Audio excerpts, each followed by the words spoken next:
Malam. Valen. Panggil Pak Pendeta Reza ini. Panggil Bung saja. Oke, panggil Bung aja, Bung Reza. Malam Bu Kristi, Mbak Kristi.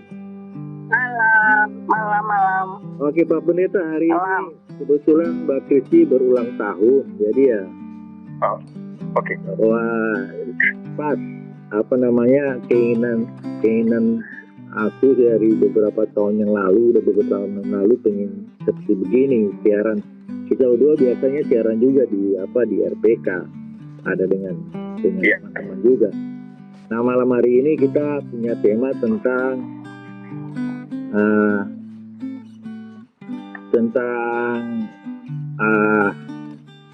janji Tuhan itu baik, kemudian atau rencana Tuhan itu selalu indah gitu. Jadi saya mulai dulu, mungkin dari Mbak Kristi bisa menceritakan sendiri sedikit tentang kehidupan sekarang dan mimpi ke depan itu nanti gimana dalam kehidupan sekarang gitu. Artinya bukan mengecilkan masa depan Mbak Kristi, tetapi melihat dengan sekarang bahwa anak-anak bertumbuh dewasa, nanti kan mungkin saja nanti akan hidup sendiri gitu. Kira-kira gambaran yang ada di mimpi atau pikiran Mbak Kristi sampai di mana? Coba bisa dijelasin. Ya, oke. Mau cerita dulu awalnya ya. Mungkin kalau Bung Reza belum pernah tahu saya seperti apa, mungkin kalian juga belum cerita detail ya. Saya sekarang saya pasrah tunggu 10 tahun lalu 6 bulan. Jadi tanggal 8 Januari 2010 saya terserang stroke berat, di mana otak kiri saya terendam darah 20% karena pembuluh darah otak kiri itu pecah. Nah, itu di Amerika, dan dokter dia di sana vonis saya sebagai Pak Kasus yang darah kental 20% itu menjadikan aku harusnya hanya bisa berbaring saja di sisa hidup. Nah, itu saya sadar waktu kena stroke, saya sadar, saya dengar, saya mengerti, walaupun mungkin mereka taunya saya tidak mengerti, apalagi bahasa Inggris kan di Amerika, tapi saya mengerti. Dia bilang begitu, dan saya karena nggak bisa ngomong, aku cuma liatin dokter itu dokter dari India. Dok, dalam hati ya, dok, saya nggak percaya dokter bilang begitu, karena saya masih hidup. Kalau saya mati ya benar, kalau saya hidup berarti Tuhan pasti punya rencana, dan saya tahu Tuhan bukan karena dia benci, tapi ini kesalahan saya. Saya dapat kena stroke itu bukan karena apapun, salah saya sendiri. Mungkin kalian tahu hidup saya itu seperti apa. Nah, dari situ tuh saya cuman percaya walaupun saya nggak tahu. Saya cuma tahu mungkin nantinya saya tidak akan bisa ngapa-ngapain. Itu benar. Secara medis saya berpikir benar. Makanya saya bilang sama bapak saya waktu itu, dengan bicara dengan susah payah, saya bilang, Pak, bilang sama bos saya di Jakarta, saya resign karena mungkin tidak bisa kerja lagi. Walaupun dengan kata-kata yang agak susah dan papa saya tidak mengerti, langsung telepon ke bos di Agung Podomoro, the big boss. Nah, setelah itu sampai dokter bilang, Kristi, kenapa harus resign?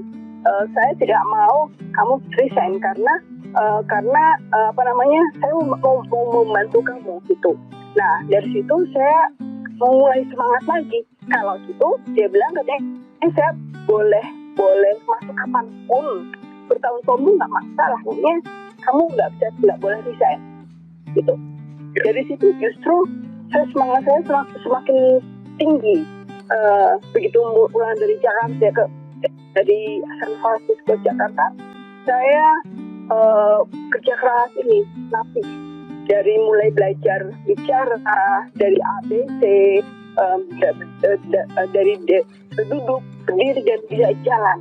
Terus setiap hari itu terapi fisik, terapi bicara, terapi kan nggak bisa baca, terapi berhitung nggak bisa, terapi tangan kiri, terus full saja kecuali hari Minggu. Jadi itu dilakukan sampai 6 bulan. Terus itu tanggal 17 dan Juni 2010. Jadi 3 hari setelah ulang tahun saya tahun 2010, saya kerja lagi walaupun terbatas. Ya. Ya. Dari itu saya juga tetap berpikir, saya single parent. 2 anak saya waktu itu masih SD. 2 orang anak saya masih SD dan saya harus bekerja sebenar-benarnya karena orang tua saya sudah tua. Ya, sampai kapan ya bisa bantu anak saya kan? Tuh kan. Adik saya punya keluarga masing-masing. Gak mungkin membantu saya kalau cuma 1-2 kali tanpa untuk hidup, untuk kuliah, gak mungkin kan? Jadi saya benar-benar kerja keras dengan walaupun semua kalau secara di atas kertas, secara manusia mungkin saya tidak berpikir, mungkin belum tahu saya seperti apa. Dulu saya kerja saya tuh bukan hanya kerja satu kerjaan, tapi saya punya perusahaan, saya ini untuk penghasilan saya lumayan bagus. Nah, jadi ketika sekarang truk itu penghasilan saya tuh dulu drop banget. Cuman dari gaji dulu tidak, masih banyak. Drop. Nah, terus habis itu kalau di atas kertas, saya tidak akan bisa untuk mengangkat hidup saya seperti dulu. Itu di atas kertas. Apa yang terjadi? Entah bagaimana, saya nggak tahu bagaimana hidup saya bukan drop, tapi justru naik. Walaupun gajinya dibuang dari mana? Dari gaji. Saya nggak ngerti. Benar-benar ngerti. Kalau ditanya, kok bisa? Tunggu, saya tidak ngerti. Saya cerita sama Valen. Mungkin Valen bisa dengar, bisa tahu. Saya cerita dan ya entahlah, sampai saya bisa nabung, saya bayar banyak sekali. Nah, terus makin besar, saya makin banyak pengeluaran. Tapi puji Tuhan, saya benar-benar nggak tahu apa yang terjadi. Pokoknya saya hidup dengan baik, puji Tuhan. Nah, terus sampai ketika anak saya yang kuliah di Jakarta ya, sekarang sudah lulus. Yang kecil itu ingin ke Jepang. Saya bilang, Mama nggak punya uang. Mama cuma bisa kasih kamu uang untuk paling cuma belajar bahasa. Nanti kalau kamu nggak dapat beasiswa, kamu pulang. Karena Mama nggak punya uang untuk S1 di sana tuh 4 miliar. Mama nggak punya, gitu kan? Iya, gitu. Jadi saya tuh sebenarnya berat banget untuk melepas dia. Satu, karena dia perempuan. Kedua, dia manja banget. Aduh, gimana ya untuk melepaskan dia. Tapi saya nggak mau menghalangi mimpi dia. Akhirnya dengan berat hati, Valen tahu banget bagaimana pergumulan saya untuk melepas anak saya ke sana. Dan begitu kan, saya punya uang untuk hanya terbatas untuk hanya kira-kira 1 tahun dia di Jepang. Itu aja uang saya. Ternyata minggu atau bulan keempat misal anak saya tuh tidak mau uang dari saya lagi karena dia kerja dan dia sampai sekarang dia bisa membayar hidupnya sendiri dan kuliahnya. Kan itu luar biasa. Nah itu lepas dari itu semua, sekarang saya sudah lebih nyaman. Tapi maksud saya kerjakan hidup saya ada untuk anak-anak. Anak-anak sekarang sudah bisa dibilang sudah mandiri, ya kan, cuma sekedar akhir lah, tapi tidak seperti dulu. Nah, kan saya berpikir lagi tentang yang berbeda. Waktu papa saya meninggal 2013, beliau sempat membantu saya sebagai disabilitas itu sampai berarti 3 tahunnya. Dulu saya berpikir bahwa Tuhan tidak akan mengambil Bapak sebelum saya sembuh. Itu pikiran saya. Tapi ternyata 2012 Bapak meninggal. Kalian tahu bagaimana saya dropnya seperti apa. Saya kena stroke, tidak pernah nangis, tidak pernah marah dengan keadaan saya yang cacat ya. Tapi setelah bapak meninggal, saya tuh nangis 3 minggu. Nangis berat. Sampai akhirnya, Clara bilang, entah bagaimana saya diminta tulis, mengeluarkan isi hati saya tentang bapak. Terus Clara ambil tulisan saya, dijadikan buku. Nah, terus itu saya baru, waktu saya kena stroke, saya tidak pernah bertanya pada Tuhan kenapa. Karena saya tahu itu salah saya sendiri menjadi kena stroke. Tapi waktu bapak meninggal, saya sempat tanya pada Tuhan, kenapa? Bapak tuh, aku belum sembuh, kenapa bapak diambil? Gitu. Saya baru sadar ketika bukunya jadi dan saya menjadi semangat. Entah dari mana pemikiran saya adalah Tuhan tidak mau saya bergantung pada siapapun, termasuk bapak saya. Tuhan mau saya bergantung pada Tuhan sendiri. Habis itu, saya tahu apa yang saya kerjakan. Saya nggak pernah takut apapun. Bahkan saya sampai bisa melakukan sendiri pameran 21 kali dengan berbagai macam masalah tanpa dana, dan semua terjadi sukses. Puji Tuhan. Itu buat saya itu, saya heran, bukan cuma sombong, tapi itu luar biasanya Tuhan. Saya berjalan aja susah. Kalau Bung Eza lihat nanti, kalau ketemu, saya berjalan aja susah banget, karena saya lumpuh parah. Tangan saya nggak bisa pakai, tapi saya bisa melakukan semuanya. Jadi orang bilang, Kristi kamu hebat. No, bukan saya udah hebat. Saya hebat dari Tuhan Yesus. Amin. Karena dia saya melakukan itu. Nah, jadi situ saya menjadi Tuhan memberikan saya kekuatan banget setelah bapak meninggal. Sampai sekarang kekuatan saya semakin berat.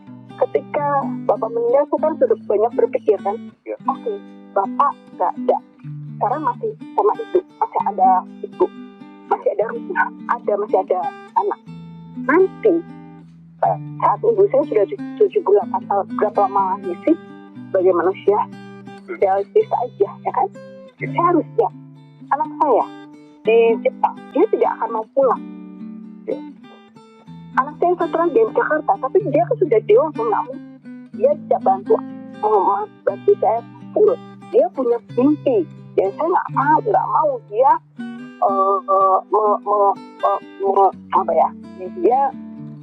membantu saya, dan dia tidak bisa meraih mimpinya. Aku nggak mau. Apa yang aku pikirkan, ya banyak. Gimana kalau bapak nggak ada, ibu nggak ada, saya nggak mungkin tinggal di rumah sebesar ini tanpa siapa-siapa. Saya harus pindah kemana? Banyak pikiran, ada pindah rumahnya dijual, pindah dekat kantor di apartemen. Oke, kalau gitu misalnya tuh mungkin saya bisa pindah di Jepang, nanti ikut gitu anak saya sana, nenek banyak sekali. Itu bulat bangun di otak saya.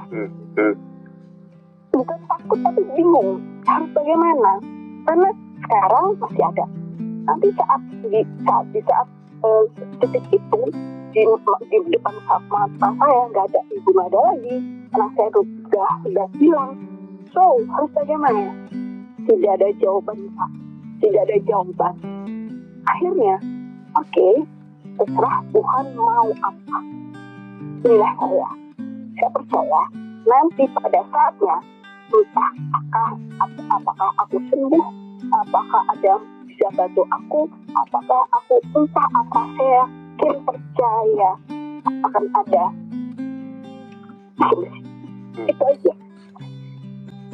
Jadi ketika orang banyak tanya, banyak orang tanya, Kristi kenapa kamu nggak nikah lagi? Nikah? Iya, karena kalau nikah kamu kan bisa ada teman, bisa akan ada yang bantu. No, itu bukan solusi, itu bukan solusi. Dia kan Tuhan berkata, dia kan Tuhan bekerja, dan saya yakin saya tidak pernah takut. Sampai sekarang kalau saya, ya udah, pokoknya Tuhan akan bantu saya ada saatnya. Bung Reja, mungkin saya belum cerita, banyak sekali, ada 3 kali Tuhan Yesus datang di depan saya. 3 kali. Karena saya butuh dan dia datang. Saya terjebak di satu badai. Saya takut Tuhan datang lewat seseorang. Banyak sekali. Jadi ini kesaksian luar biasa. Saya nggak pernah takut untuk masa depan saya. Biarkan Tuhan bekerja. Kalau saya takut, justru saya akan mencari jalan yang berbeda. Justru saya akan drop. Ya, itu cerita saya. Ya.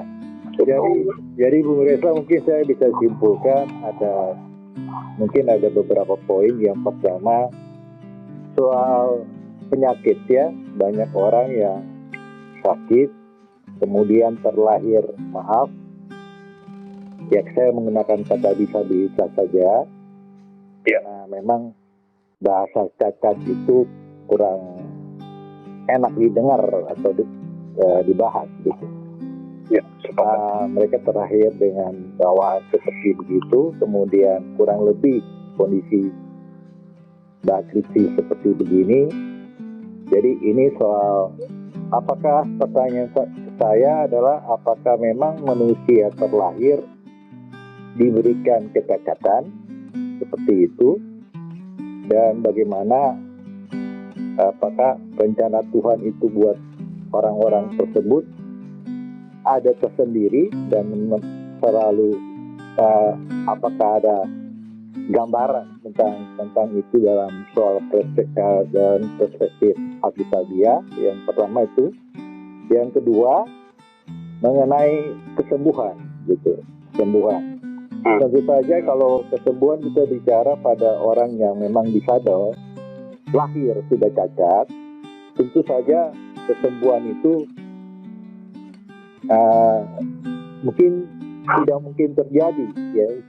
Misalnya terlahir dengan tunanetra, tidak bisa melihat kecuali kecelakaan, ya. Itu tidak mungkin dioperasi, diapain, nggak mungkin dia melihat. Nah, yang seperti begini, ini kan menghadapi kehidupan dia setiap hari. Juga kasusnya sama juga dengan Mbak Kristi yang betul-betul sudah menunjukkan kekuatan dan kepercayaan, kepasrahan, bukan kepasrahan tetapi bahasanya dia itu berserah penuh pada Tuhan, sehingga dia bisa menunjukkan, saya bisa kasih perbandingan dengan orang lain, ada satu titik di mana dia betul-betul memasarkan diri pada Tuhan berserah penuh. Tetapi di sisi lain, karena kita berbicara ini dari kasus Mbak Kristi, tetapi bisa menjadi input buat orang lain. Yang ketiga mengenai harapan ke depan. Kasus Mbak Kristi tadi sudah dibicarakan, ya dia masih membayangkan, belum tahu seperti apa, tetapi dia percaya Tuhan akan bisa bekerja. Namun di sisi lain, bagi mereka yang juga disabel, yang misalnya kita ambil contoh netra gitu, ya ketika kehilangan keluarga, misalnya sekarang tinggal sama orang tua, ke depannya mereka gimana? Mungkin dari sisi perspektif dia seperti apa janji Tuhan, dan karena kita percaya bahwa janji Tuhan itu pasti indah, gitu. Rancangan-rancangannya pasti indah. Mungkin Pak Pendeta bisa memberikan sedikit pencerahan buat kami berdua. Mari Pak. Bung Tin, Bung Valen, selamat malam. Terima kasih untuk sudah melibatkan di tukar pikiran ini. Mbak Kristi, selamat ulang tahun dulu. Tuhan Yesus berkati. Saya rasa terberkati dengan apa yang Mbak Kristi sampaikan malam ini. Tadi saya lihat sebentar di RPK, juga malam ini kita ngobrol begini. Saya lebih jelas sekarang apa yang Mbak alami begitu, dan saya melihat bahwa ini satu hal yang luar biasa terjadi, dan ini contoh hidup yang konkret gitu, bagaimana pengalaman pribadi bersama-sama dengan Tuhan. Terkait dengan apa yang tadi Bung Valen sudah simpulkan dan bertanya untuk saya mencoba untuk bisa mencerahkan, saya mau mulai dari pikiran seperti ini. Kita harus pisahkan antara apa yang Mbak Kristi alami dari satu sisi mengalami disabilitas dengan apa yang orang terlahir dengan disabilitas. Itu harus dipisahkan dulu karena satu mengalami dari terlahir begitu, yang satu mengalami karena ada faktor kesehatan, faktor cacat dan segala macam kecelakaan dan segala macam yang mungkin bukan karena kesengajaan kita atau juga mungkin karena keteledoran kita. Jadi pisahkan dulu. Nah, yang paling penting itu adalah kesadaran bahwa ini yang susah dan berat, ya. Kesadaran bahwa segala sesuatu yang terjadi dengan hidup kita itu adalah sepengetahuan Tuhan. Itu dulu nomor satu yang harus kita pegang betul-betul. Ya, kita kontrol, kita mengimani dan kita mengamini bahwa segala sesuatu yang terjadi dengan kita itu sepengetahuan Tuhan. Nah, persoalan bagi yang terlahir sudah demikian ini susah karena kenapa Tuhan izinkan saya begini? Nah, ini persoalan yang kita tidak tahu. Ya, ketika terjadi pembuahan, kita tidak tahu benih orang tua kita itu sehat atau tidak. Kan tidak tahu. Itu bisa menyebabkan ada kebutaan dan segala macam. Ketika terlahir kondisi fisik dan segala macam, berfisik gizi dan segala macam pada zaman kita di kandungan ibu kita tidak bagus, lalu kemudian terjadi hal-hal yang kita terlahir dalam disabilitas. Ya, itu bisa terjadi. Nah, persoalannya adalah kembali ke diri sendiri, menerima itu sebagai ya oke, saya terlahir begini nih, tapi bagaimana saya bisa dilahirkan dan bagaimana saya bisa bertahan hidup, meneruskan hidup ini dengan bukan bergantung kepada diri saya sendiri, tapi bagaimana bergantung kepada Tuhan yang tadi itu poin saya, sepengetahuan Tuhan keadaan saya. Nah, saya mau kasih contoh dulu ya, ada satu tokoh yang sangat tokoh atau pembicara yang sangat terkenal karena dia tubuhnya disabilitas. Dari kecil kakinya tidak ada, tapi hanya menggunakan tangan. Lalu dia pembicara, dia keliling kemana-mana. Saya ketika melihat pertama kali video orang itu, saya nangis. Saya juga termasuk bilang gini, Tuhan betapa kasihannya kalau orang ini lahir. Tapi ketika dia bicara dan dia menerima dirinya dalam situasi itu, saya bilang, Tuhan terima kasih orang ini Engkau hadir di tengah-tengah dunia ini untuk menampar kita nih, orang-orang yang ada utuh.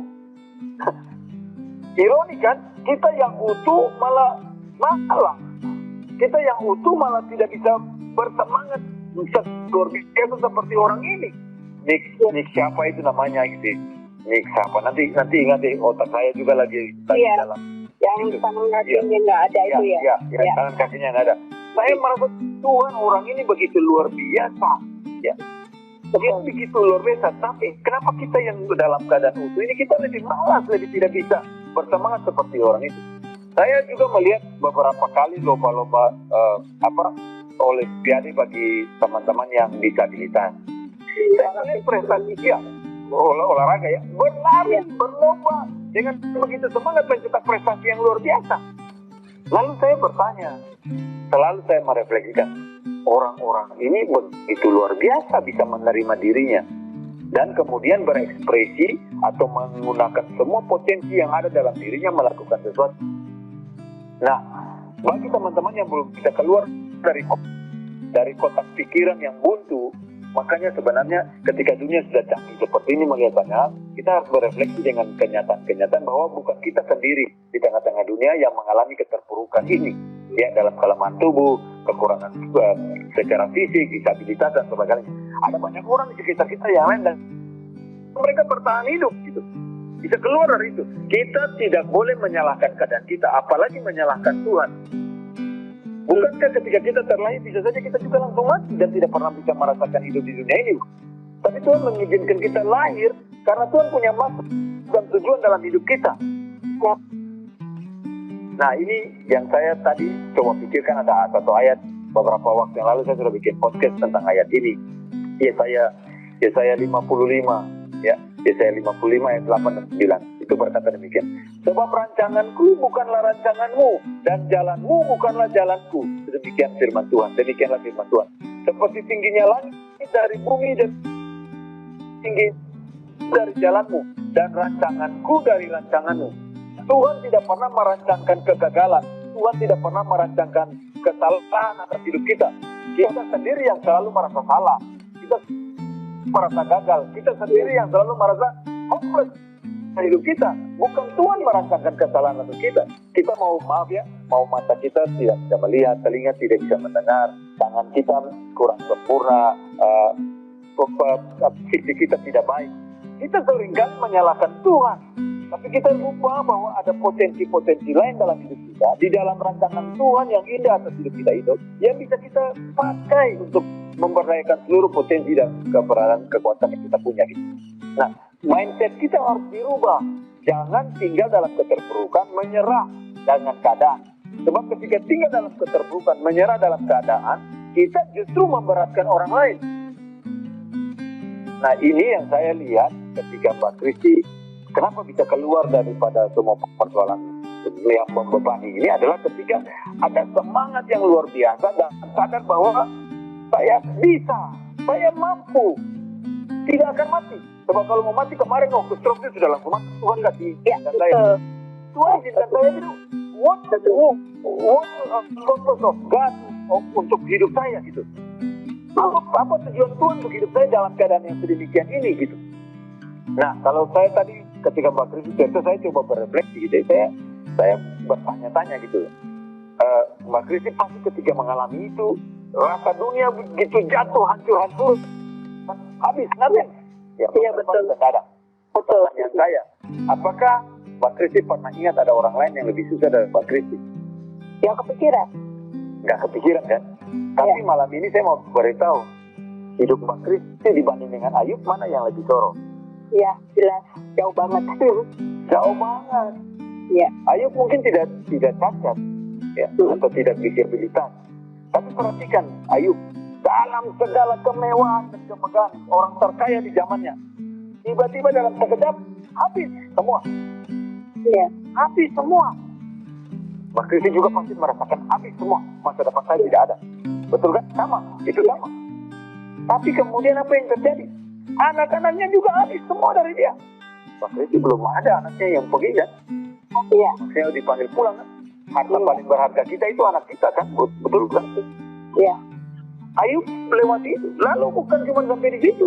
Kawan-kawannya semua meninggalkannya, mencemooh dia, mengutuki dia bahkan. Lalu istrinya bilang, ngapain lu percaya sama Tuhanmu? Loh. Tapi Ayub di tengah keterburukan itu, coba lihat. Mbak Kristi belum sampai ke titik itu kan? Masih ada Valen, masih ada teman-teman lain menyemangati, ya kan? Orang tua masih ada waktu itu untuk menopang, memberikan kekuatan dan dorongan, ya papa khususnya, ya. Ayub sudah lewat. Lalu kemudian apa?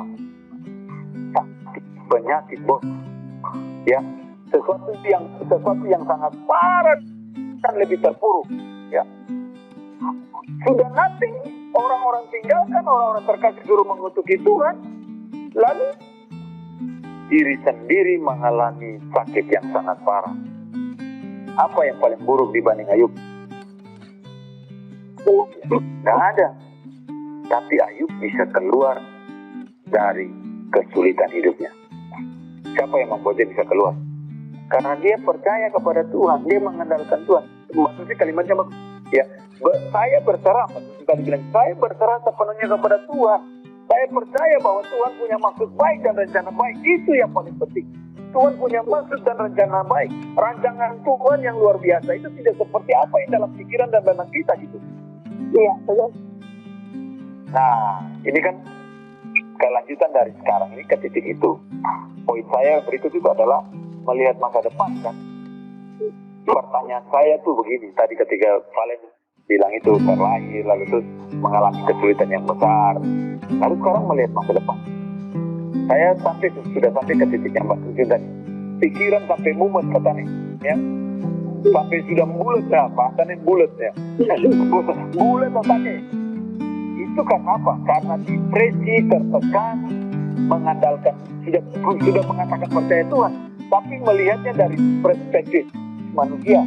Aku nih mau, maaf, papaku nggak ada, aku stroke, papaku meninggal, aku nangis berminggu-minggu, ya kan? Tapi itu sudah lewat masanya. Tapi di dalam pikiran pada waktu itu yang ditaruh di dalam benak dan otak kita adalah ketika kita mengandalkan orang-orang yang ada di sekitar kita percaya kepada mereka yang bisa membantu kita secara fisik.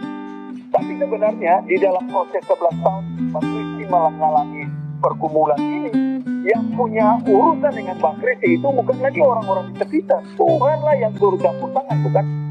Nah, kalau Tuhan bisa memelihara lewat 11 tahun pergumulan ini, sampai dengan titik ini tadi RPK bilang bagus, sudah baca 10 tahun seseorang habis pasca stroke itu pasti akan begini, begitu. Saya dengar tadi itu.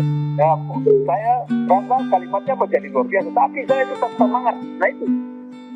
Sekarang kita melihat masa depan kita dengan melihat lagi dari titik 11 tahun yang lalu sampai ke titik ini Tuhan pelihara. Apakah Tuhan tidak akan memelihara kita ke depan?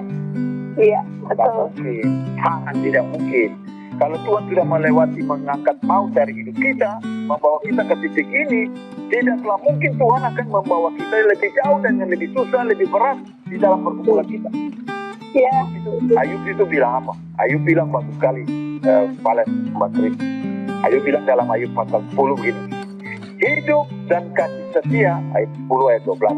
Hidup dan kasih setia kau karuniakan padaku, dan pemeliharamu menjaga nyawaku. Lihat itu. Hidup dan kasih setia kau karuniakan kepadaku, dan pemeliharaanmu menjaga nyawaku. Urusan masa depan itu urusan Tuhan. Dari kemarin terlahir sekalipun dalam keadaan disabilitas, sampai saat ini Tuhan pelihara, maka Tuhan akan terus menjaga nyawa kita. Tuhan akan terus menjaga hidup kita. Kalau nyawa kita saja Tuhan jaga, apalagi hidup kita. Ya. Saya baca ini, saya dengar kesaksiannya Mbak Kristi, saya ingat Tuhan mati di salib. Ya, Tuhan mau mati di salib untuk saya. Tuhan Allah datang berinkarnasi, datang ke dalam dunia, mau naik di salib untuk seorang Reza Carnamual yang hina-hina ini. Ya, masakan dia tidak mau pelihara saya? Dia mau mati untuk saya, lalu dia tidak mau pelihara saya? Itu tidak mungkin. Ya, itu tidak mungkin. Makanya hidup kita itu harus melihat dari perspektif Tuhan, melihat dari kasih sayang Tuhan, melihat dari apa yang Tuhan bisa berikan. Ini kelemahan manusia, selalu membebani pikirannya sampai bulat itu, membebani pikiran dengan kekhawatiran sampai mumet, membebani pikiran dengan semua hal yang menakutkan tentang masa depannya, sampai tidak tahu lagi bahwa dia tidak bisa ada sebagaimana dia ada hari ini, bernafas, bekerja, ya, menghidupkan anaknya. Mbak Kristi contohnya, sampai anaknya bisa sekolah ke Jepang itu dengan biaya yang tidak murah, itu semata-mata karena kasih dan anugerah Tuhan. Betul semata-mata karena kasih dan anugerah Tuhan. Nah, poin saya terakhir itu, saya lihat dari apa yang Tuhan taruh ya di dalam Mazmur nomor 37 itu. Ini ayat indah sekali ya. Mazmur 37 ayat yang ke-23. Tuhan menetapkan langkah-langkah orang yang hidupnya berkenan kepadanya. Apabila ia jatuh, tidak sampai tergeletak, sebab Tuhan menopang tangannya. Nah, ini perhatikan ayat selanjutnya. Dahulu aku muda, sekarang telah menjadi tua, tapi tidak pernah kulihat orang benar ditinggalkan, atau anak cucunya meminta-minta roti. Setiap hari ia menaruh belas kasihan dan memberi pinjaman, dan anak cucunya menjadi berkat. Itu kenapa? Karena Tuhan yang memberkati, karena Tuhan yang menyertai. Hiduplah hari ini untuk hari ini. Kesusahan sehari cukuplah untuk sehari. Besok punya kesusahan sendiri, ya. Besok punya masalah sendiri. Masuk hari yang baru dengan rasa syukur. Nikmati bekerja, malam ketika mau beristirahat bersyukur Tuhan pelihara. Melewati malam tidur, besok pagi juga bangun dengan syukur, karena setiap hari punya kesulitan dan pergumulannya sendiri. Pergumulan sehari cukuplah untuk sehari. Jangan pikir besok saya mau bagaimana, orang tua saya sudah begini, sudah begitu. It's not about me, tapi harus tentang Tuhan yang sudah mengatur hidup kita. Saya kira ini hal-hal yang perlu menjadi bagian dalam hidup kita. Ya, beberapa hari yang lalu saya bikin podcast ini. Kita ini semua hidup di zaman yang sekarang. Ya, kita terlahir bukan kebetulan, kita terlahir. Ya, kita ada di zaman ini, hidup di zaman ini. Kita sekarang semua mengalami pergumulan yang sama. Itu bukan kebetulan. Tidak ada kata kebetulan dalam hidup kita. Tidak ada. Semua dalam rancangan Tuhan. Tinggal bagaimana kita meletakkan diri kita dan berharap, bersandar, bergantung, berserah sepenuhnya kepada Tuhan. Sebab Tuhan menaruh kita di dalam situasi ini supaya nama Tuhan dimuliakan. Tuhan melihat kita diuji dalam hidup kita. Setiap hari itu kita mengalami ujian. Pada saat kita mengalami ujian, kita, apakah ujian itu kita bisa lulus dalam ujian itu dengan Tuhan sendiri yang menyatakan lulus atau tidak adalah lewat semua proses itu. Ya, dan yang menentukan kita lulus atau tidak itu bukan pada saat kita sedang menjalani sekarang. Tidak, ketika kita sudah menyelesaikan semua pertandingan hidup kita. Waktu itulah terbukti kita didapati setia oleh Tuhan atau tidak. Maka tantangan sebenarnya masih berat ke depan. Cuman bukan kekuatan dari diri kita sendiri, tidak. Kekuatan itu harus berasal dari Tuhan. Ayub bisa, Mbak Kristi bisa ada di titik ini untuk bisa. Ya, kita semua ada di momen yang sama, melewati hari-hari hidup kita, semakin susah, semakin berat. Bisa, ya, bisa. Kalau Tuhan masih izinkan kita hidup dan lewati COVID ini, itu karena Tuhan dan kita bisa. Nah, kalau kita bisa karena Tuhan yang memisahkan kita, kenapa kita khawatir dan takut ya tentang diri kita? Jadi teman-teman semua yang ikuti percakapan kita malam ini, saya pribadi ya bilang mari kita lihat firman Tuhan. Jangan dengar saya, jangan dengar saya. Ya, dengar apa yang tadi firman Tuhan yang saya baca hanya sebagian kecil dari kekayaan janji Tuhan yang begitu banyak di dalam Alkitab ini. Ya, bukti kasih dan anugerah Tuhan kepada setiap pribadi. Beratus-ratus tokoh yang ada di dalam Alkitab yang Tuhan sudah pelihara. Dan Alkitab ini turun ke kita untuk kita baca, kita renungkan pernyataan dan bukti nyata anugerah Tuhan yang besar. Jangan sekali-kali kita menyalahkan Tuhan. Dan jangan sekali-kali kita meninggalkan Tuhan. Meninggalkan. Dan jangan sekali-kali kita tidak mengandalkan Tuhan. Nah, itu penting. Karena 3 hal itu menolong kita untuk menerima diri, ya, memaksimalkan diri, dan menggunakan semua potensi dalam diri kita untuk memuliakan Tuhan. Tuhan tolong kita supaya begitu nanti kita bertemu dengan Tuhan, kita didapati sebagai hamba Tuhan yang setia. Kira-kira gitu Pak Vale. Pasti saya merasa diberkati malam ini oleh apa yang Pak saksikan. Semoga ini boleh menjadi kesaksian yang terus memberkati banyak orang ya. Bagaimana bisa tetap berdiri kokoh, teguh, kuat di dalam badai. Itu tidak gampang. Ya, Kira-kira gitu. Ya, terima kasih Pak. Terima kasih ya. Ini refleksi dari Mbak Kristi, mungkin ada pertanyaan atau refleksi dari apa yang disampaikan oleh Bung Reza. Silakan. Aku sih merasakan semua yang Bung Reza katakan itu apa yang ada dia benar-benar sama dengan apa yang ada di hati aku, bahwa yang jelas hidup kita itu sesuai dengan rencana dia. Mungkin yang bukan beda, tapi yang saya pikirkan sebagai aku bukan pendeta, yang aku tidak terlalu mengerti tentang banyak hal seperti itu. Yang jelas buat saya kan Tuhan kasih itu kan akal budi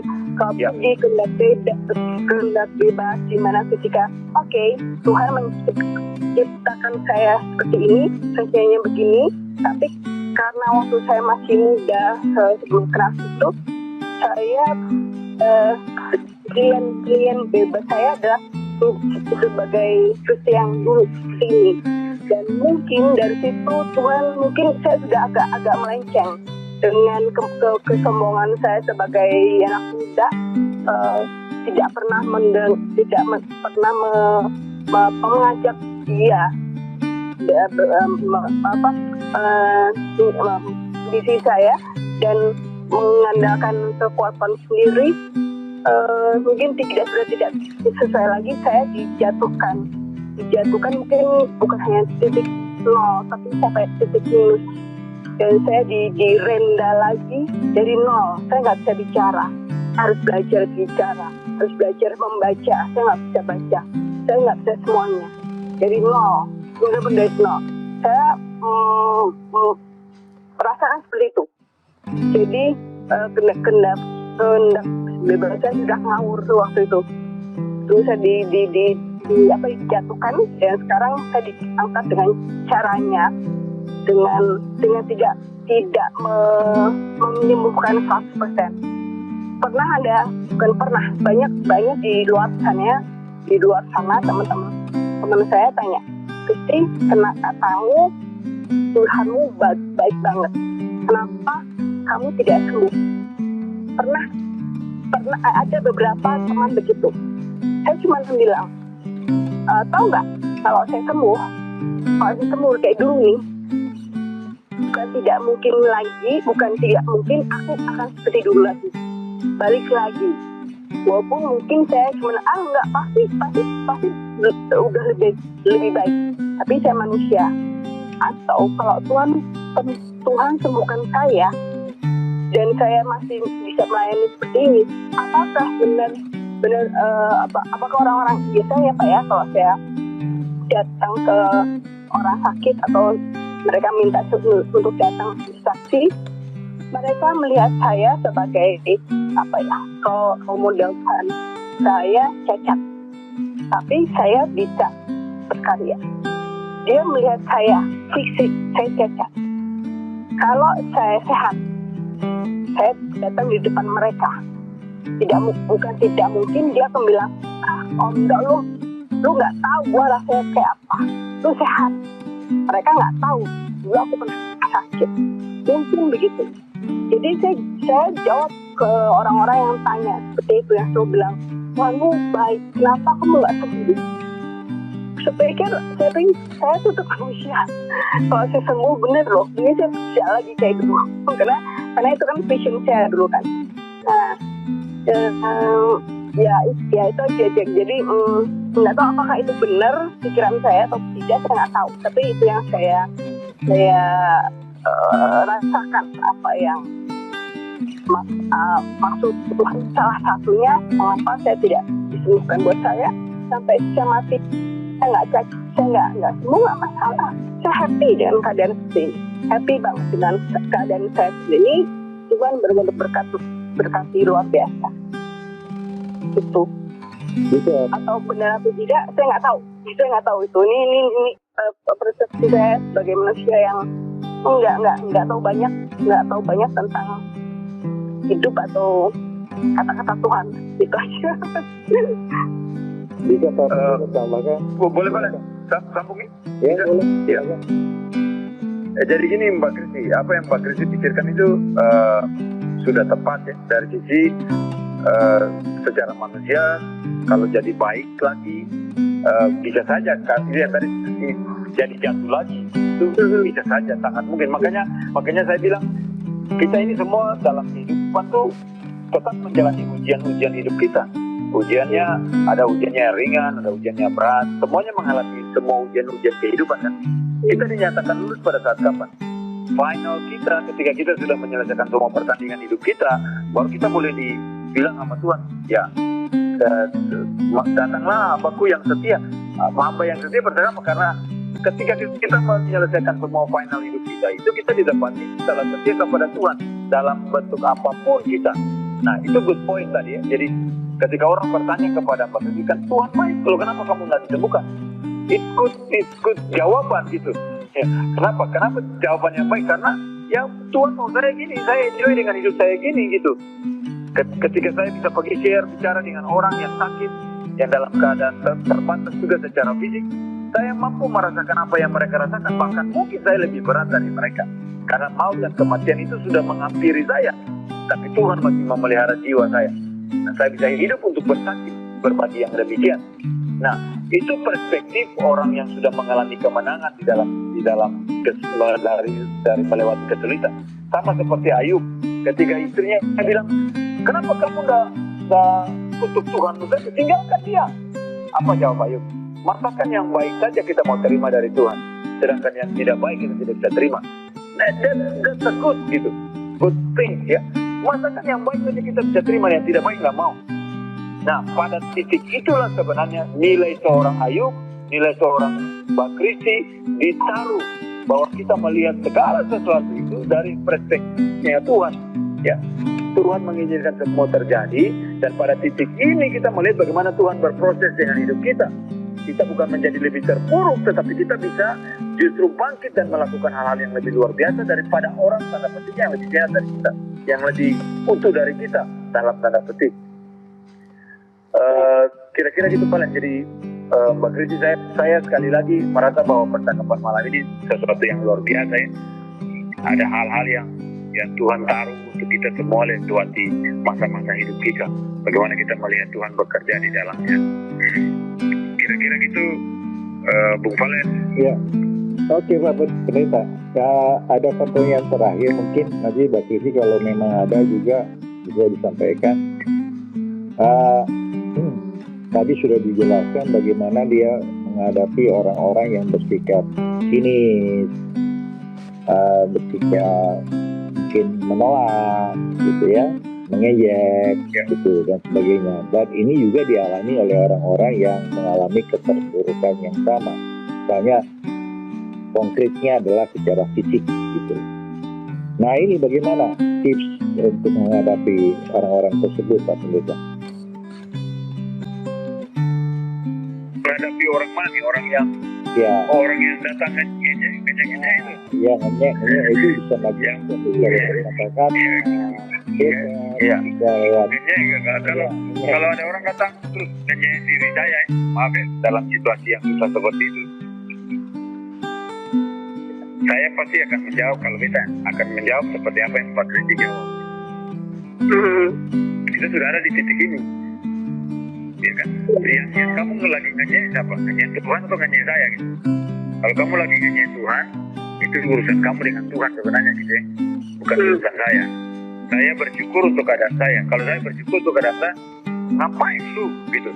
Lu ada urusan apa gitu? So, Kenapa gue pikirin? Emangnya gue pikirin gitu. Lu mau sewot, mau apa? Gue yang jalani kok gitu. Nah, ini artinya kalau mau berhadapan dengan dunia yang ini terhadap kita. Tapi kalau dunia ini terhadap Tuhan, ya oke, itu urusan kamu sama Tuhan gitu. Tapi saya mau membuktikan di hadapan kamu bahwa Tuhan yang saya percaya, Tuhan yang saya imani, sanggup pelihara hidup saya. Gitu. Itu yang harus kita tetap pegang. Tuhan sanggup pelihara hidup saya. Tuhan sanggup jaga hidup saya. Dan Tuhan mengasihi saya lebih daripada semua orang yang lain. Ya, karena saya pribadi, saya meletakkan diri saya sebagai kekasihnya Tuhan yang dipelihara dan dijaga oleh Tuhan. Dan semua orang pun mengalami yang sama gitu, di dalam Tuhan. Ya, kira-kira gitu Pak Ibu Valen. Kalau saya lihatnya dari pengalaman Pak Kristi sudah teruji untuk situasi seperti itu ya. Dan saya melihat itu hal yang penting sekali, yang baik, yang untuk menjadi contoh bagi teman-teman yang lain. Satu lagi pertanyaan mungkin dari saya sebelum nanti dikasih untuk Pak Kristi untuk closing statement atau ada pertanyaan lagi silakan. Nah, dalam kenyataan hidup Pak Pendeta atau Bung Reza, ya kita lihat bahwa kita hidup, ya masih hidup dengan keluarga, ada teman dan segala macam. Yang lebih konkret lagi keluarga. Nah, bagaimana keluarga itu bisa berperan terhadap kondisi seperti Mbak Kristi atau teman-teman lain yang terpuruk. Dalam beberapa kasus justru keluarga itu menjadi batu sandungan atau bahkan justru menolak gitu. Jadi mungkin ada memberikan suatu himbauan ya juga bukan kayak pemerintah, tetapi paling tidak mencerahkan pada mereka karena mereka itulah lingkungan terdekat gitu loh.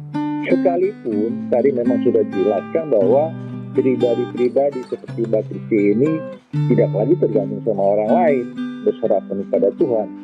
Tetapi dalam kesempatan ini juga kita perlu menjelaskan bahwa kekasih-kekasih kita, yaitu keluarga-keluarga kita, orang terdekat kita, orang tercinta kita, yang tadinya kita harapkan mereka itu bisa sebagai ya paling tidak bergantung, tetapi menjadi teman atau menjadi bagian hidup yang ya bisa membuat hati ini lega. Pada prakteknya ada yang jauh diri, ada yang antipati, ada yang sudah bosan dan segala macam. Untuk mereka itu mungkin bisa disampaikan kira-kira himbauannya seperti apa Pak Pendeta? Pak Valen, Ya, lanjut menjadi lanjut usia. Kita tidak usah bicara secara fisik disabilitas, tapi secara usia berlanjut, lalu supportnya tidak ada, tapi kemampuan keutuhan dalam mentalitasnya untuk tetap mandiri itu terjaga, tidak mau bergantung ke orang. Itu dulu sebenarnya kembali berpulang ke diri yang bersangkutan. Sebab seringkali ketika kita ada, jangankan bicara disabilitas, sakit saja kita punya rasa bergantung ke orang lain itu tinggi gitu. Padahal sebenarnya salah. Mestinya kita sendiri harus bisa lihat dan mengatur diri kita, karena kita yang tahu kondisi kita, kemampuan kita secara fisikal. Nah, tapi seringkali kita jatuh kepada titik itu. Nah, yang kedua adalah kalau kita bicara kembali ke ke sifat kita, ke mentalitas kita butuh support, ruang support. Poin utama kita adalah, saya bicara sebagai teman dulu.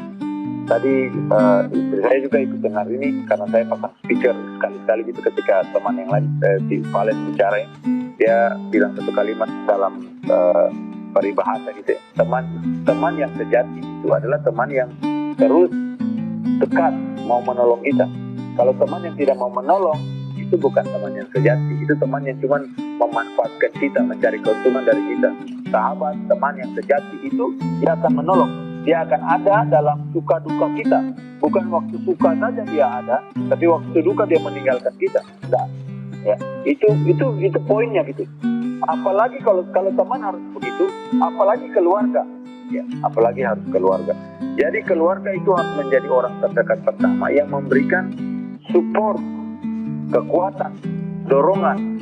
Tapi memang ini tidak gampang. Saya punya pengalaman tidak seperti pengalaman Mbak Kristi secara fisik pribadi gitu.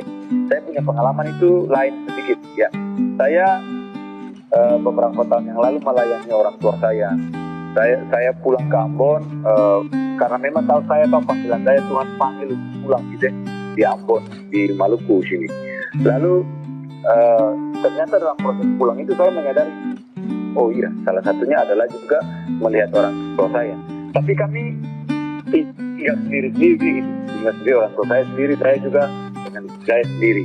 Lalu beberapa waktu yang lalu itu mama saya kena stroke, lalu terus gagal ginjal, berlanjut ke gagal ginjal.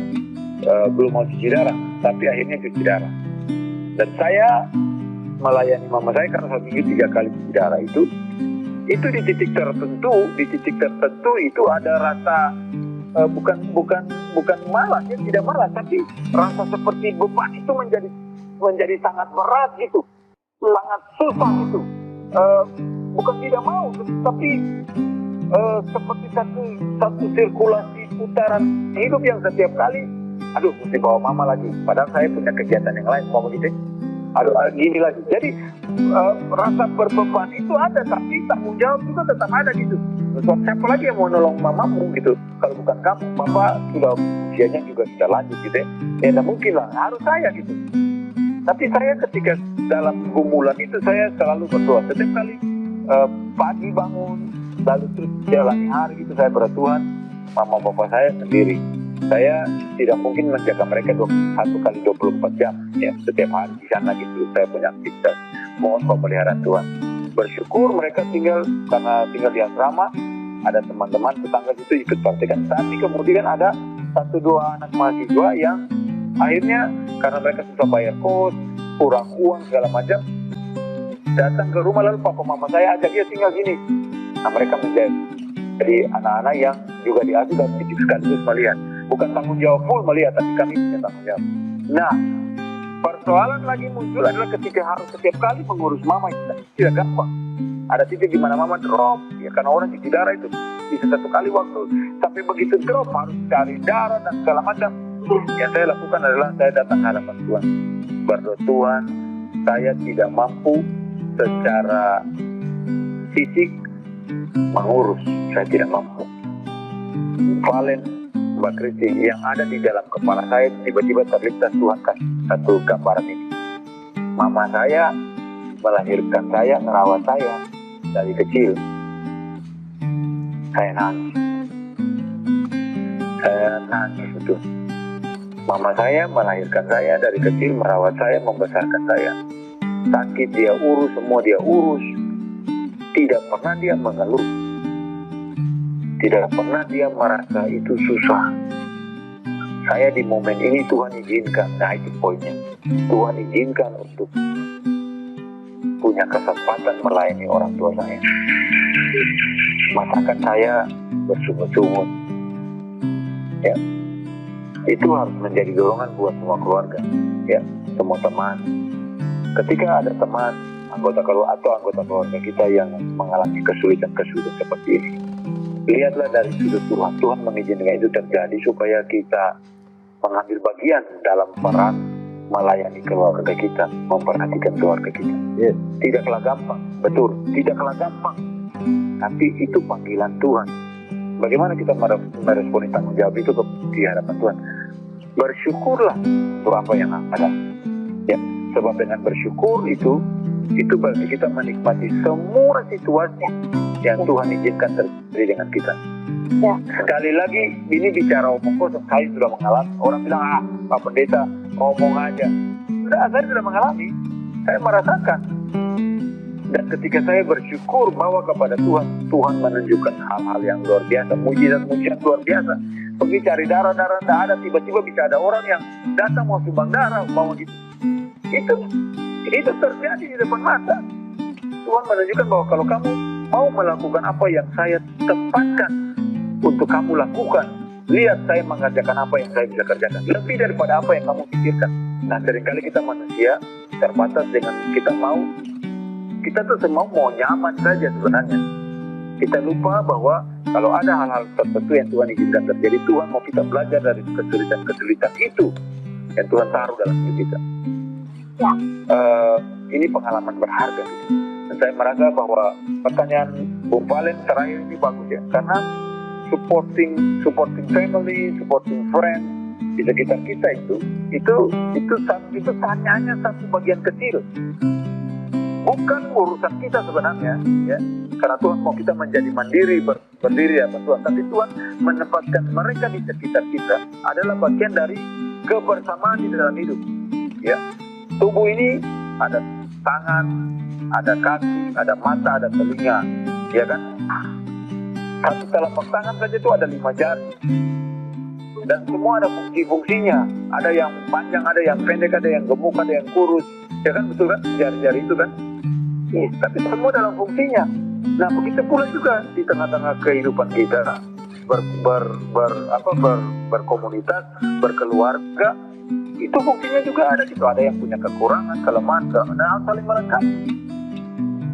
Nah, kalau semua orang mengerti pemahaman nilai-nilai Alkitabiah seperti ini, maka saya pikir hidup di dunia ini akan jadi lebih baik.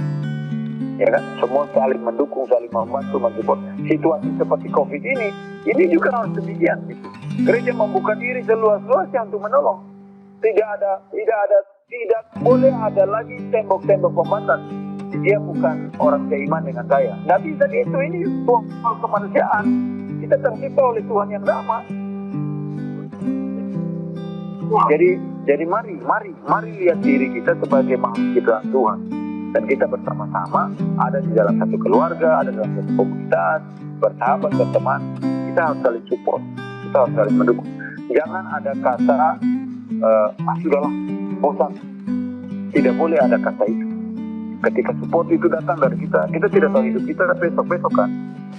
Kita hari ini mungkin sehat, besok belum tentu. Nah, kita butuh support orang lain. Pada saat itu apakah kita akan mendapat support kalau apa yang kita lakukan hari ini seperti apa? Kalau ada sistem tabur tuai, maka kita akan mengalami seperti itu ya. Saya tidak selalu menerima sistem filosofi dapur tua itu ya, tapi kita harus berpikir dalam pola yang seperti itu untuk menolong kita melakukan segala sesuatu dengan melihat bahwa kita ada di titik itu, di waktu itu, bukan kebetulan, dan Tuhan mau kita melakukan sesuatu untuk sesama kita. Kira-kira gitu Bung Valen, Mbak Kristi. Luar biasa. Ya, oke. Kesempatan terakhir untuk Mbak Kristi, mungkin closing statement atau ada pertanyaan lagi, silakan. Iya, aku cuma mau bilang nih, bikin merinding karena yang Bung Reza lakukan itu juga aku mungkin tidak sama, tapi aku punya 5 moto kakak, 5 kata untuk moto hidup saya sebagai seorang yang sangat terbatas banget, berjalannya aja susah, untuk bawa minuman ada di gelas saya nggak berani. Kenapa? Karena tangan saya cuma satu untuk berjalan, itu saya pegang tembok melipir. Jadi kalau saya bawa gelas di atas ada airnya, saya nggak bisa jalan. Nah, buat saya sangat terbatas. Saya punya lukmuk, dan tadi cerita itu tentang bersyukur. Saya punya 5 kata hidup saya. Pertama kali adalah saya harus semangat. Tadi mungkin Bung Reza dengar di radio ya, ada 5 kata semangat. Jadi semangat saya tetap harus akan berusaha. Kalau semangat berarti kan aku pengen nonton lah, berusaha untuk lihat nonton yang lebih banyak lagi. Dari situ kita berdoa dan percaya karena apa yang Tuhan berikan itu yang terbaik untuk kita, walaupun mungkin itu terburuk untuk orang lain ataupun untuk kita. Mereka melihat saya cacat, kasihan tuh Kristi banget ya, Kristi kasihan banget ya, mereka selalu bilang begitu. Banyak sekali yang gitu, kasihan ya masih muda tapi udah cacat. Nah, buat Tuhan itu yang terbaik, ya buat saya juga terbaik. Yang paling terakhir yang benar-benar bersyukur yang tadi Guru Desa bilang, kalau saya selalu bersyukur dengan apa yang saya punya, apa yang ada. Walaupun saya cacat, saya sekarang cuma sendiri, anak saya satu jauh, di sini anak saya juga 2 sibuk, saya sendiri kok. Kalau kemarin 7 hari di COVID di rumah tuh benar-benar sendiri. Ibu saya di satu kamar tapi sibuk sendiri, saya duduk sendiri. Anak saya tuh memang di farmasi, jadi dia termasuk dari depan jadi kerja. Ya tapi saya bersyukur aja. Terus apa yang saya bisa lakukan, saya lakukan. Ya memang dengan bersyukur memang kita menjadi lebih happy, bersyukur banget itu membuat kita benar senang, bahagia, dan bisa memuliakan nama Tuhan dengan lewat apapun yang sangat sederhana. Saya selama 77 hari kemarin, saya kalau diingat 77 gila lama banget, hampir 3 bulan. Gak berasa, saya melakukan apa yang saya bisa. Tuhan kasih ide. Saya bisa menyelesaikan 11 buku dalam 77 hari lagi, tinggal diedit aja. Ini buat saya ini luar biasa. Dengan saya bersyukur, saya punya waktu buat kasih kreativitas banyak. Ya, saya benar-benar merinding tadi Bung Desa cerita yang terakhir itu. Benar, aku nggak bisa ngomong apa-apa, tapi benar. Saya banyak merasakan tentang bersyukur, banyak sekali. Kalian tahu, ketika keadaan saya seperti ini, saya cuma bisa semangat berusaha, berdoa, percaya dan bersyukur. Hidup aku benar-benar luar biasa. Oke, Kristi, Mbak Kristi, Bisa closing statement sekalian, entah nanti ucapan ke Pak Pendeta atau Bung Reza, tetapi saya lebih stressing untuk mengimbau atau mengajak teman-teman yang lain juga bisa mengikuti jejak apa yang kita perbincangkan malam ini atau yang sudah Mbak Desi lakukan. Untuk closing statement sekalian, silakan Mbak Desi. Iya, pokoknya kita, gini, jadi gimana, kita, gimana, tunggu, lagi error nih. Yang jelas, yang jelas memang, apalagi dengan saat seperti ini ya, COVID yang jujur, memang kita kan merasa dunia gelap, kita nggak jelas harus bagaimana. Dan itu membuat kita benar-benar stres ya. Jangan, saya tidak, tapi seperti ibu merasa, wih dunia itu gelap ya. Terus nggak tahu ngapain, nggak tahu bagaimana, sepi gitu. Ibu bilang sampai begitu. Buat saya, ya mau diapain Bu? Lakukan saja. Ini Tuhan sudah punya rencana. Apapun kita nggak tahu. Buat saya ya kita gimana ya palingnya aku ngomong jarang nih. Ya sekalian untuk closing statement. Iya. Nanti terakhir untuk ucapan ke aku nggak banget nih. Nggak error nih. Lagi error. Closingnya gini, artinya kalian menghimbau buat teman-teman yang juga mengalami hal yang sama seperti dirimu, bagi disabilitas. Jadi ya semacam himbauan lah, gitu ya. Ya, itu yang tadi aku bilang tadi. Saya mungkin saya bukan siapapun ya, siapapun. Tapi yang jelas saya harus selalu bilang terakhir itu adalah kita harus punya semangat. Jadi semangat itu kita pasti berusaha kan. Berdoa dan selalu harus percaya dan apa yang Tuhan berikan yang terbaik, dan kita harus bersyukur.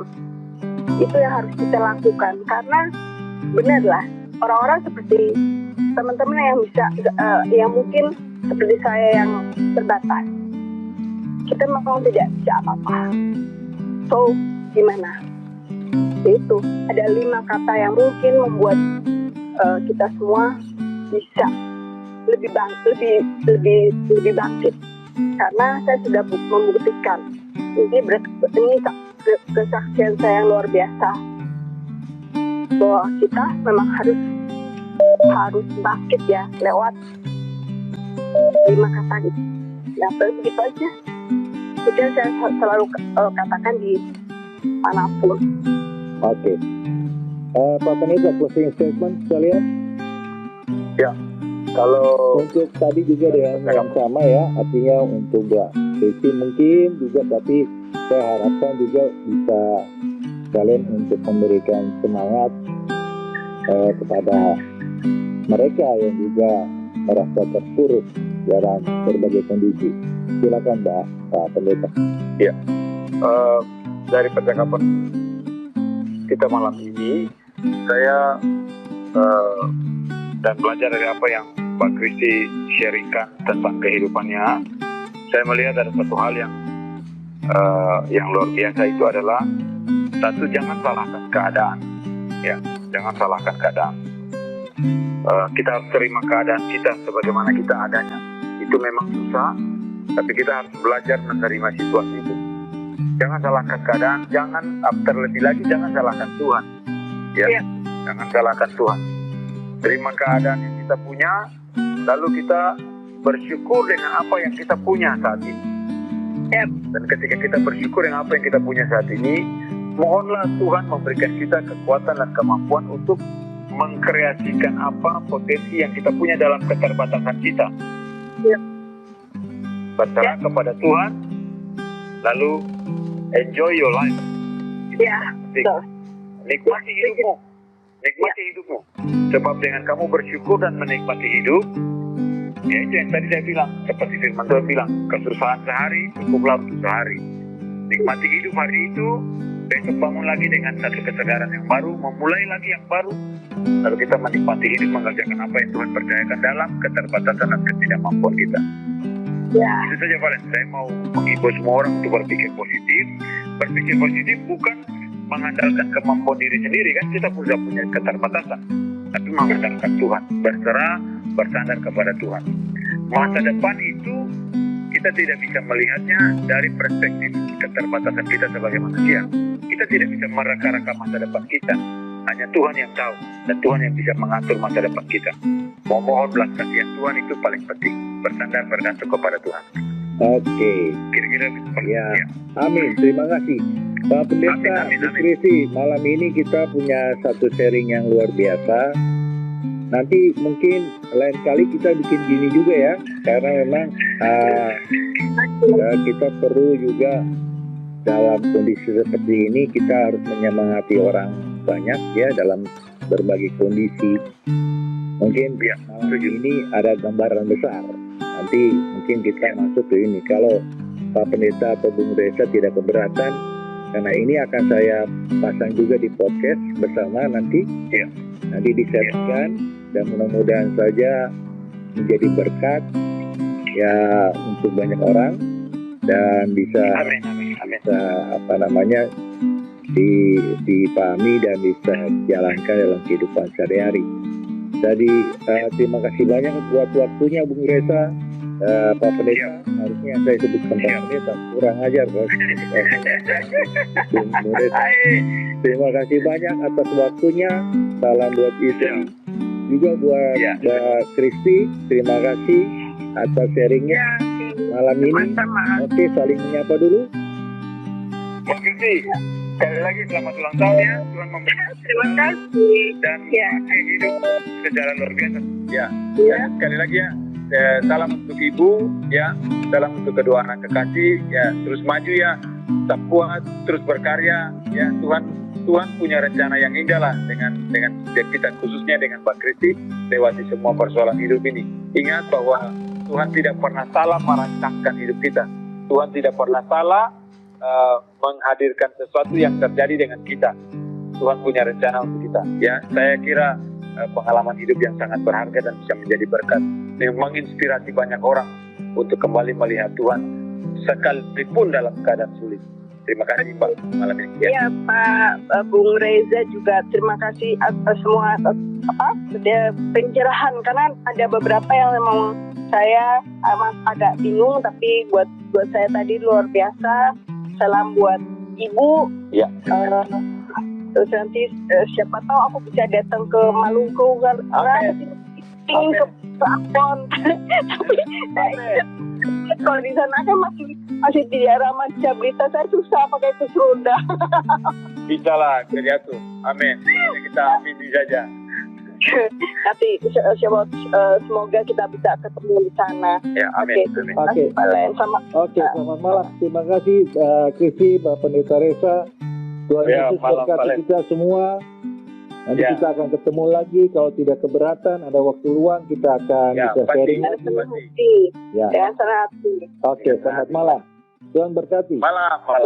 Selamat malam. Ya, dadah.